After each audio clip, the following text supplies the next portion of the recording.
We knew this deal was being discussed, had been discussed for months. They finally executed it. It wasn't easy.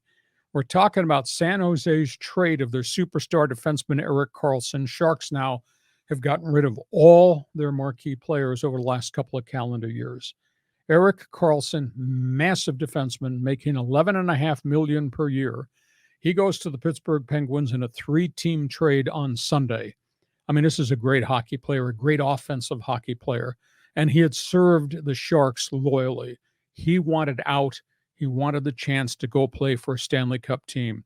So he goes to Pittsburgh, where he will be teammates with Sidney Crosby and with Evgeny Malkin. Pittsburgh's got no money for anybody else, but they will have 3 legendary players. But at the end of the day, the trade was really complicated because there's salary cap things that have to take place. Karlsson, young winger Rem Pitlock from Montreal, another minor leaguer, a 3rd-round pick, and $6 million cash all go to the Penguins. San Jose's paying $6 million of the final 4 years of Karlsson's contract.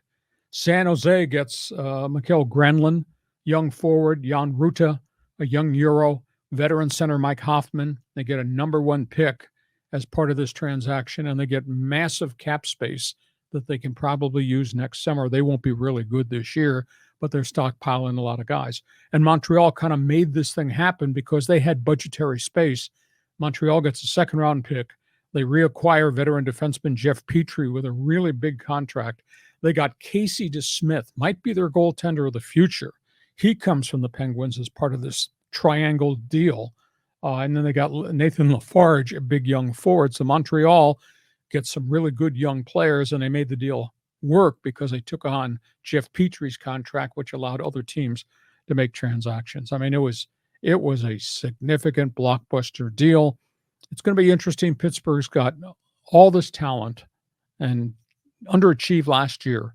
Got no cap space now because those 3 players are making all the money. So it might be 101 degrees in the parking lot outside here at our Dixieline studios, but boy, everybody's who covers hockey sitting there in the rink saying, wow, that's a hell of a deal. Yeah, I'm just thinking about the Sharks being in Silicon Valley.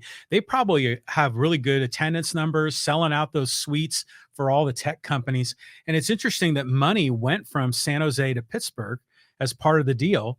I mean, wasn't it some time ago that the Penguins had financial difficulties? No, that goes back 1,000 years, though. Okay. They've been pretty good for a long time. Okay.